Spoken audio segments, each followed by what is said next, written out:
Lever Brothers, the makers of Rinso, Lifebuoy, and Lux Flakes, present Leave It to the Girls with Harry Dearth. Let's leave it to the girls. Let's leave it to the girls. If you've a problem puzzling you and you don't know just what to do, ask Harry Dearth to help you.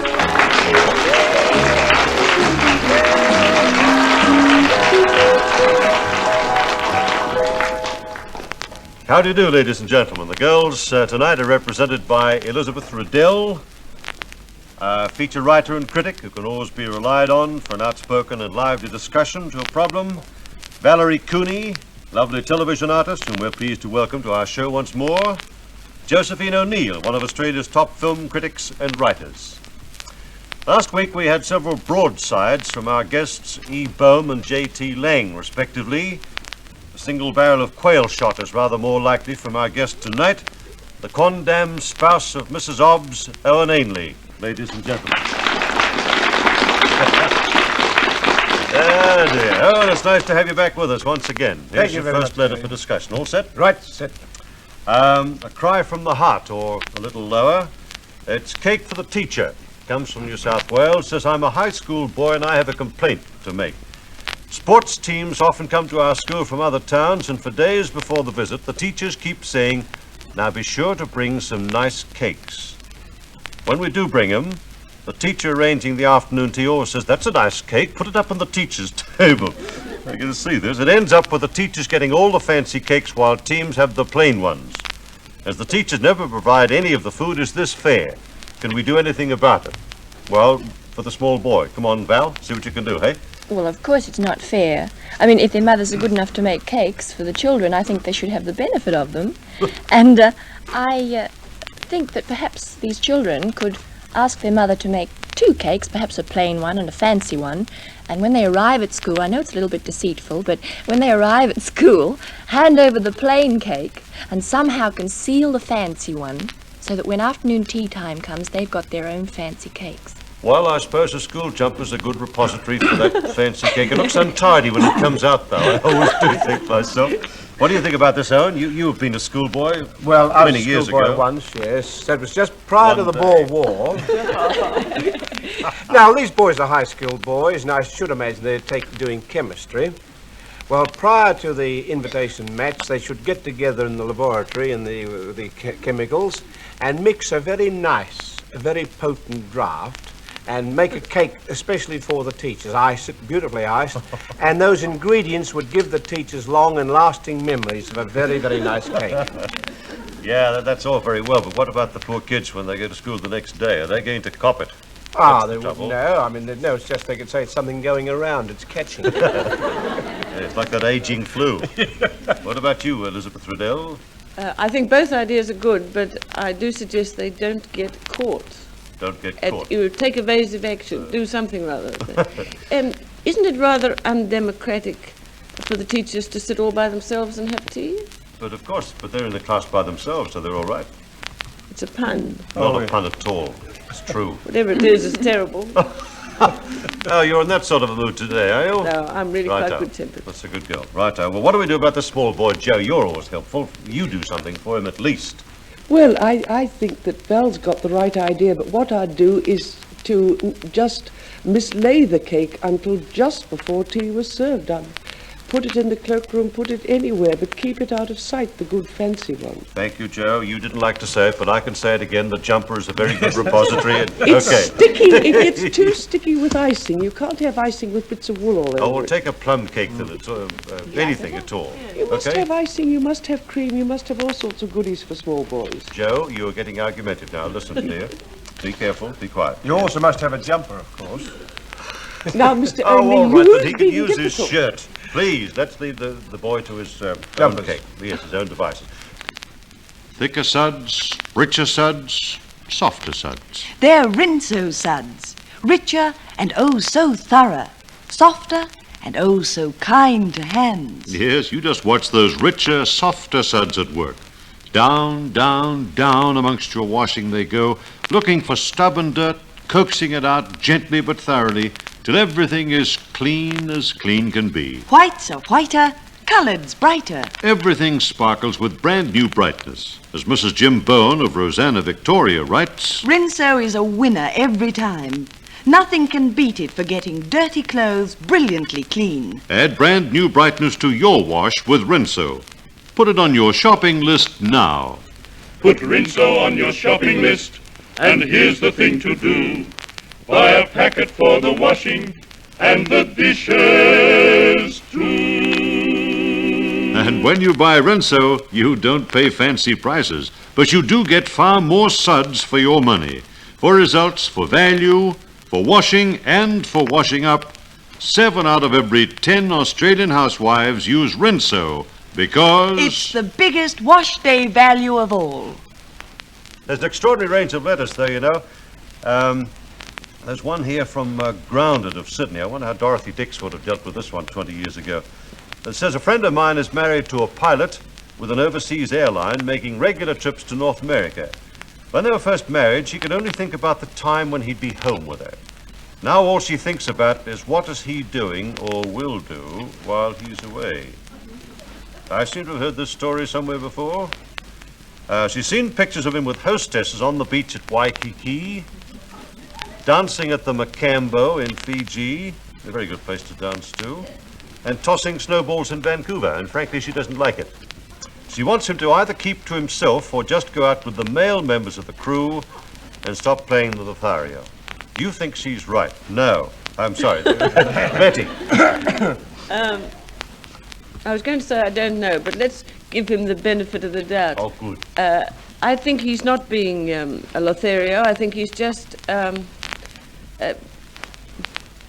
taking amusement which lies nearest him. Beautifully put. Look, but the tendency is when you're away for a short time in a strange place, you're inclined to mix with the people you're used to because it's easier. I think he hasn't been in any one place long enough to look up the local talent. Again, I'm not being phrase. very helpful, am I? No, I'm afraid. But no, but seriously, you are pretty right on that. Yes, I don't I think can it's speak important. from experience in the same way that when you are in a place for 1, 2 or 3 days, you don't usually seek friends or companionship outside your own immediate circle. And okay, if you're with if you're there observers and hosties. yes, for a while, you accrue people who live there. But I course. think if it's just for a few days, you don't bother. And it's perfectly all right. This Perfectly lady is all right. worrying unnecessarily. Thank Yes. you. Miss Cooney, do you go along with that? Well, as Betty always says, here's that Dewey girl again. I think this woman is right. I mean, I wouldn't like to be seeing photographs of my husband overseas dancing with other women and swimming with them. And I mean, it only leads to other things as far as I'm concerned. And I'd hate it. How long have you been married, Valerie? 8 months 8 now. months, yeah, I thought that. Something like that, yes. And Miss O'Neill, what do you have to add to this farrago of nonsense we've been enduring for some time? Well, I think the other two have missed the point, that this unfortunate man is in all those photographs for public relations purposes, you know? Joe, God bless you, that's wonderful. I do, because... Don't be so cynical, because I think this happens to every woman whose husband has any kind of glamour job.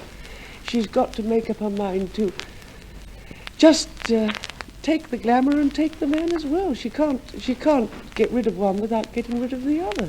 Of course, this goes on in all sorts of occupations anyway, where men have got to mix with women in a purely business way. Of course they have, and I think that she should just calm down and she can, if she likes, criticize the profile. He's getting a bit fat in his photographs, Oh, I perhaps, see. but that's All all right. she can do. Well, Now, that's fair enough. Josephine, that's catty and nasty, that last bit. Now, I Maybe agreed with you true, right dear. up to there. It is very good. The man, every picture you see in the daily press is of a very good-looking airline pilot with girls with ladies All right, around the all yes, right. things, what have you. But that, as Joe says, that's public relations. That's what gives the airlines publicity. And it's just an unfortunate fact that he is consolidating public relations with hostesses.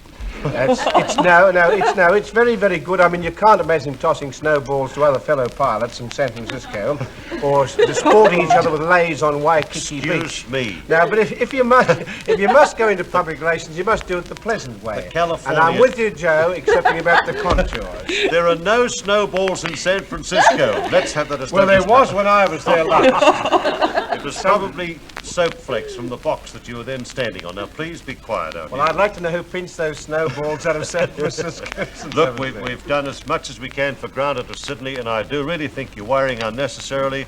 As Betty said in the first place, it is quite a fact. When you are in a place for a short time, you do mix naturally enough with the people you're associated with, and that's all he's doing. He's being a good bloke, and you've got no worries at all, really and truly. Now, let's see what... Oh, this one, we've had a few laughs now. We've got to be serious for a while and deal with this one from Brisbane. It is really a serious letter, and I'd like your real attention, please. This lass writes, I'm very sad lately, or shall I say I'm a jealous woman. I find I'm becoming very jealous of my 8-year-old daughter. I have a son, 9.5 years old, but ever since my little girl was born, my husband has devoted his attention to her. My husband's such a good man in all ways, I'd like her to accept him as a yardstick to measure other men by later on. I come from a broken home and never knew what love and kindness meant until I got married. And now that some of my affection and love from my husband seems to be taken away, I feel it. When my husband comes home at night, my little girl runs to meet him, and they're usually so busy with each other, I don't even get that evening peck on the cheek. I'm sure my husband doesn't know how I feel, but he's a difficult man to talk things over with, and I would like your panel to tell me of some tactful remarks I can make now and again to let him know that I do feel I'm being less cared for. Well, that's a bit of a heartbreaker today. Joe, would you like to start this one off? Well, I think the most important thing for the writer of this letter is to realize that she is not being less cared for. I think she feels that because she comes from a broken home, and so that she feels that she wants all the love and affection she can get. She's still got her husband's love and affection, but because she comes from a broken home, she probably hasn't seen the love that springs up between a father and a small daughter. Yes, because she has She's not being deprived of anything. She should just say to herself, well, I'm sharing in something. And she's very lucky to have a husband who loves his daughter, and daughter who loves husband too, as far as I see. She is feeling that real and very real insecurity. There's no question about it, that comes from having a broken home as a background. Val, what do you feel about this? Well, I'm inclined to agree with Joe. I think she feels that she needs some sort of reassurance all the time, but I think that perhaps she's showing her jealousy somehow, and the child realizes it, and perhaps she's unconsciously pushing the child more onto the father somehow, you know. But I mean, most children, I've got a little niece, she's only 11 months old, and she's got no eyes for anybody else but her mother during the day, and as soon as Daddy just comes to the door, she has no eyes for anybody else but her father. That's right. It's just sharing them. Yeah, well, by that time she's had Mum. She's Yes. been with her all day, and Dad does a refreshing change, and he's probably got a sweet in his pocket for her anyway. Definitely. Certain amount of bribery goes on there, I know very well myself. What do you think about this, Betty? Well, I think that although she shouldn't talk to him about it, I think it's silly to give it the importance of talking about it. I would be inclined to suggest that she is around when he comes into the house, so that they are three, not two people. That she is there to be kissed as well as the little girl, because if she isn't there waiting for him, then his attention is diverted at once. I wouldn't like to be left out of this either. I understand her Do you think feeling. she's justified, though, in the way she writes? She may not be. She may be imagining, or 50% of it anyway. But if she wants to do something about it, as she obviously does, well, do it by action, not by talking to him about it. If she talks to him about it, she sets herself up, in his eyes, as a bit of a nagger and a bit of a spoilsport, and a silly woman. Yes, and after all, the very real thing here, too, is the fact that a mother is in the box seat, as far as that goes, to make a real pal of her daughter. She's got her with her all day, particularly for school days and that sort of thing. And she really is in the box seat to get this child on her side anyway, and then it becomes a twosome going to meet Dad, as you say, instead of the little Yes. girl. What about Yes, you, Hal? I think she's making a mountain out of a molehill, really. It happens in every family. I have two girls, 13, and one 11, and a boy 3. Now, it's so very, very easy. Anthony, his name is, he was to be Jane. They didn't want her. We didn't want a boy.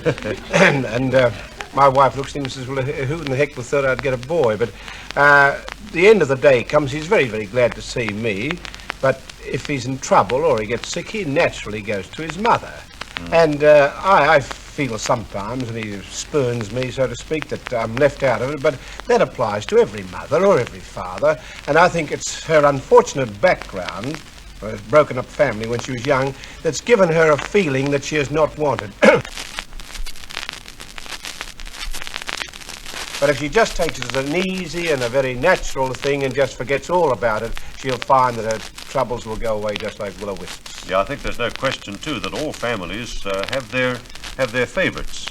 I mean, say a father can be passionately devoted to his second son, while the first son is the mother's friend. And that will change with the years, too. As the kids get older, they change their favourites. The little girls who are passionately devoted to Dad in the earlier stages, when they get older, well, then they make a real pal of Mum, and vice versa. And I think that what the girls have said, and Owen has so ably said in this case too, Sad Eyes, that you are taking this much too seriously, and I'm quite sure that if you just accept it as a fact that it's one of those things that happens in every family, you're not by any means unusual or unique, and you'll be quite happy about the whole business. All right? Now, there's a very steady flow of letters from New Zealand now we're on the air there, and it's very nice to hear from you too. This one is from Wellington. Which of you girls are from Wellington, are you? You've lived there?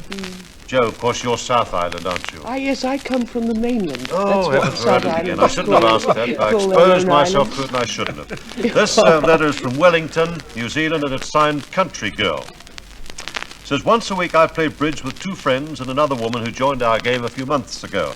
I wasn't there the first time she came, and on that occasion she spoke of a certain country town and told lots of stories about the quite well-known people who live there.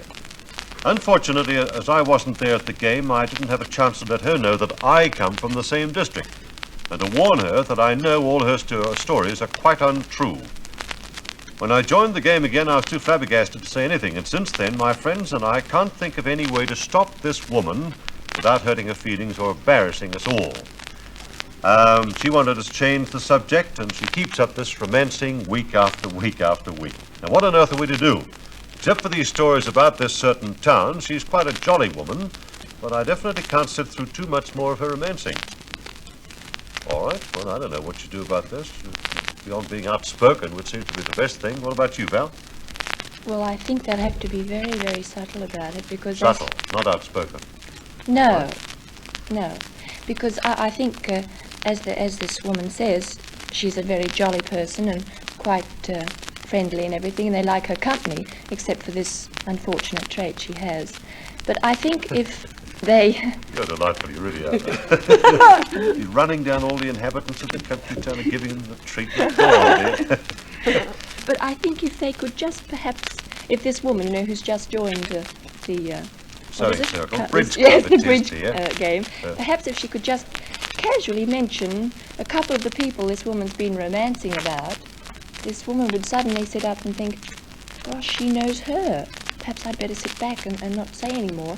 And I think that would be quite enough to bring her to her senses. I really Good. do. Well, that's the subtle way. Now, Miss Riddell, come on. You think the Philistines I think way. it'd be quite enough to start the greatest schmozzle of all time.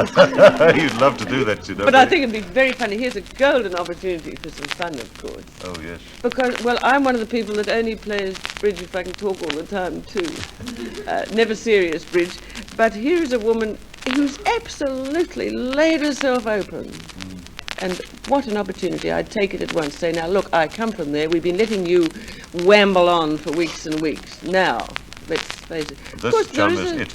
there is a chance that they neither of them know very much about the people in the town, and they're both inventing.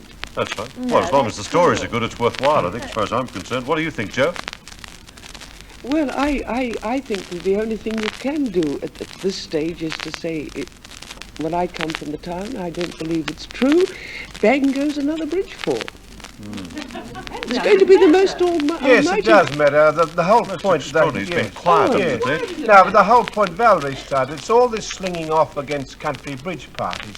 Some of the finest charitable organisations ever crept into existence in country towns. Now, that's all right. You were. Valerie said these country towns and bridge clubs, but I've had experience with some of these people. They have bridge meetings, they do. They have bridge meetings and they raise hundreds of thousands of pounds for charity. And Terry, they do. At one bridge meeting. No, but I mean bridge clubs throughout the country. Terry is, who goes through country towns, you should know, Terry, your amateur hour. I've never attended... But you were slinging off of the country, though, and Josephine was slinging off the country. I was not. You were. See, country people, they're isolated. Country. Well, all right, so maybe from the country, but I think it's a wicked thing in your strength to sit there and no one to defend. There's not one person to defend the country. No, but they have bridge clubs, Harry. And those bridge... I know in Brewarna in about 1938... Quiet. No, but the whole thing, you asked my opinion, and if I'm to give an opinion in the show... No, but there's 4 against 1, and you country people that are listening, I'm with you all the way. Oh, you've upset him. Thank you. I've damned the flow. That's the best effect up to now. I would say stick to your bridge clubs in the country. You're doing a wonderful job of work. Thank you. Are you girls in complete accord with that? You're not, I know. No. What are they going to do with this lady? No, then, I'd please? certainly keep her. Keep Oh, her? yes, they're And like the a subtle couple. way is yours, Yes, the devastating my word. way is yours, and Joe, what's yours? Mine's to tell her the truth, and I love the country. Thank you, Josephine, and I love you. The next letter. Here's a family who've been putting the bite on Mum. She says she's been bitten too often. And she says, I'm the mother of a grown-up and married family, and while I'm not wealthy, I've saved enough to be comfortable in my old age. 2 of my children with husbands in quite good jobs, always borrowing from me and never paying me back. I like to help them if they really needed it, but both son-in-laws can go to the races and my daughters smoke, etc.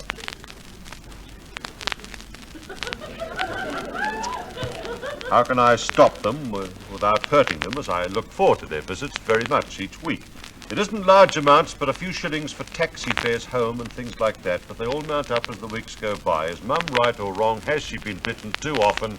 Girls. Josephine, for you. Well, I think the whole trouble here is that we can lend and borrow large amounts with quite peace of mind, but it's the small amounts that irritate us when we don't get them back. And after all, I think they are being mean to her because she's entitled to the same consideration that they would give to anyone else in the office where they worked. Well, I think she should just say to them, look, you owe me 2 and 6, 3 and 6, 4 bob. She can have a money box Joe, if she likes. She's not wealthy, but she's saved enough to be quite comfortable. I Yes. don't think the small amounts would really worry her, or should worry as far as that goes. Betty, do you agree with this? No. She's quibble. That's what she Oh, is. nonsense. No. She is Keep not. out of this, Amy, for It's heaven's not your sake. Let the turn. girls have a go. You stay in the country, boy. No, she's quibbling. And you know what she doesn't like? What? She doesn't like them going to the races or smoking. Yeah. No, Otherwise, they could do anything they like. They could rob a bank or do anything they like. She objects to them battening off her. They're That's not. What she is. She's saved a few bob for herself. She's got 2 hulking big son-in-laws who should be, say, coming to mother-in-law and It's like a jobbing in every bulldozer. week. No, it's a fact. That's what she is. She's comfortable. The poor old chook there's comfortable with a few bob, and these big Control son-in-laws... yourself, all right, that's fine, you've made your point. Who are we on to next? I Which haven't pretty said lady? Miss anything. Valerie Cooney, thank you. Well, I think that, I mean, surely they all... Go on, Val. I think they must surely have a few shillings in their purses at some stage. They can't always be completely broke when they go to visit Mother. For heaven's sake, isn't it a nice thing to be able to give? Yes. Look, do you to know... grown-ups. No, look, no, Yes. no, Joe, Oh, look, I think so. Family giving. Go on, Wonderful. Valerie. I'm grown up, aren't I? Well, we don't know. We haven't Touch and go. Go on, But look, I know from my own experience, my mother says, well, I get such a kick out of doing things for you and giving them to you that don't take it away from me, because quite often she says, I want to get you this. I say, oh, no, you can't possibly do that. Well, look, if you can't get it in your own family circle, where can you get it? Yeah. So I think that perhaps she is worrying too much about these small things. All right, Joe, you don't believe this. Joe? No, I think it's a rather mean way of saving a few bob to ask All people right. for Well, a there loan you like are. that. Thank you, Joe, very much. I'm sorry if I appear to cut you off there, but I think we have exhausted the potentialities here. There are two people, I think, on the side of Mum and two people on the other side. So I think we must leave it to you now, but I really do think there's nothing more wonderful in this world than being able to give and not worry about whether you're going to get it back or not. I think it's worth keeping in mind. Well, now, another letter here. Oh, this one from Mrs. E. Osborne of Oriel Road, West Heidelberg in Victoria. Mrs. Osborne has 7 children. And plenty of problems, I'll be bound. Well, she doesn't mention any. Here, you read what she writes. With a husband and 7 children, I have 3 wash days a week. But with Rinso and my washing machine, I can't complain. Those lovely Rinso suds do a really thorough job. Yes, in washing machines, too. It's suds that make the difference. Sprinkle in Rinso, turn on the washer, and up come piles of richer, softer Rinso suds. Through and through the washing they go, coaxing out the dirt, giving everything a sparkling, brand new brightness. No wonder the makers of all leading washing machines recommend Rinso and only Rinso. The makers of your washing machine recommend Rinso for a wash that's clean. Take the advice of those who know and make your wash day choice Rinso.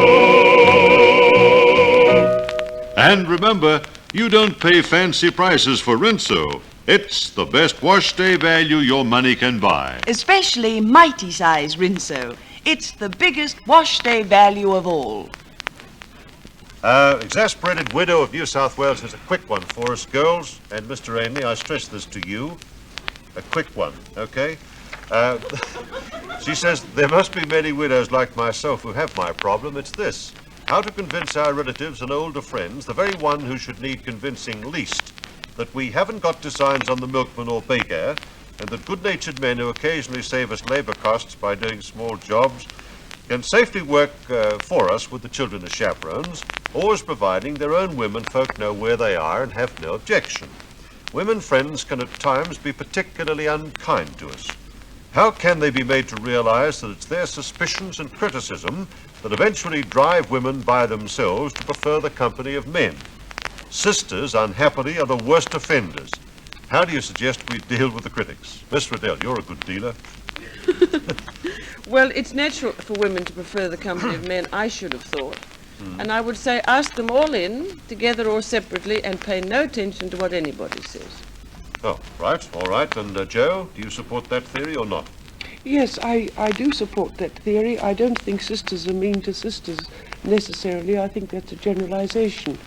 But I think that any adult woman is entitled to choose her own company and to ignore gossip. Just ignore it. That's your suggestion for this gal? Forget about it entirely. Forget about it. All right, Miss Cooney? I agree with Joe. I think she should just ignore it, because these so-called critics are probably just in the same boat. They probably have a nice butcher or a baker who'll do odd jobs if something happened.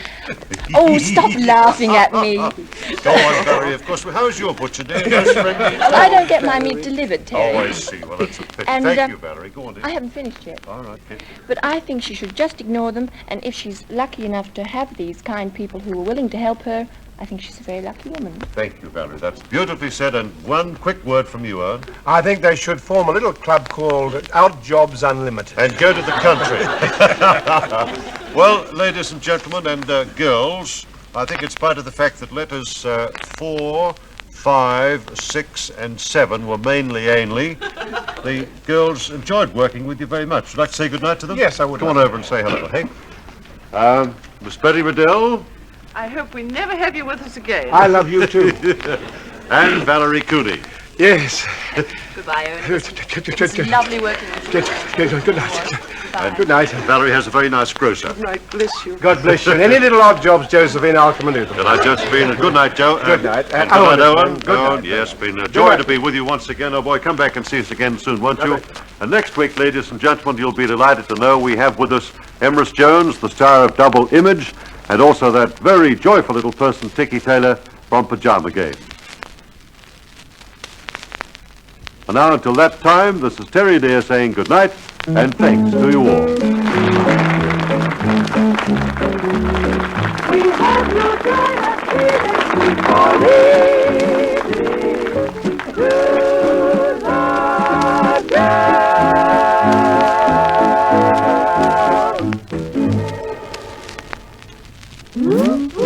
Billy Brown, smoothest, coolest guy in town.